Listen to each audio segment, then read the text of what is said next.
Boiled ఎగ్స్తో ఎప్పుడు ఒకేలాగా onion egg curry కాకుండా ఒకసారి ఇట్లా ట్రై చేయండి. వేడి వేడి అన్నంలో కర్రీ వేసుకొని తింటే సూపర్ టేస్టీగా ఉంటుంది.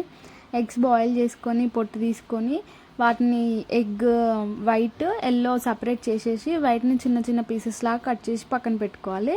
మేమైతే ఇక్కడ ఒక 4 ఎగ్స్ అయితే ఉడకబెట్టినాము. ఇంకా వాటి లోపల ఉన్న ఎల్లో సపరేట్ చేసేసి చిన్న చిన్న పీసెస్ లాగా వైట్ అయితే చేసినాము. నెక్స్ట్ ఇంకా స్టవ్ పైన కడాయి పెట్టుకొని 2 స్పూన్లు ఆయిల్ వేసుకొని ఆయిల్ హీట్ అయిన తర్వాత ఎండుమిర్చి, కొన్ని ఆవాలు, కొంచెం కరివేపాకు, అట్లనే దంచి పెట్టుకున్న వెల్లుల్లి వేసుకొని ఒకసారి ఫ్రై చేసి ఇప్పుడైతే ఇంకా ఎగ్ వైట్ అయితే చిన్న చిన్న పీసెస్ లాగా కట్ చేసుకున్నాం కదా, దాన్ని కూడా వేసుకొని ఒకసారి ఫ్రై చేసుకున్న తర్వాత కొంచెం పసుపు, టేస్ట్కి సరిపోయేంత సాల్ట్ కూడా వేసుకొని మళ్ళీ ఒక 5 నిమిషాలు అయితే ఫ్రై చేసుకోవాలి. ఆ తర్వాత ఇంకా స్పైస్కి సరిపోయేంత కారం కూడా వేసుకొని ఒకసారి అంతా మిక్స్ అయ్యేలా కలిపేసుకొని ఎసరికి సరిపోయేంత వాటర్ వేసుకోవాలి.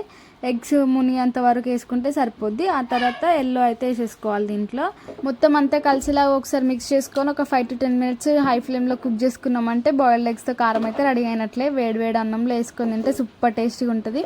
మీరు ఎప్పుడైనా తిన్నారా? కామెంట్ చేయండి. అంతే, ఇంకా వీడియో. Bye bye.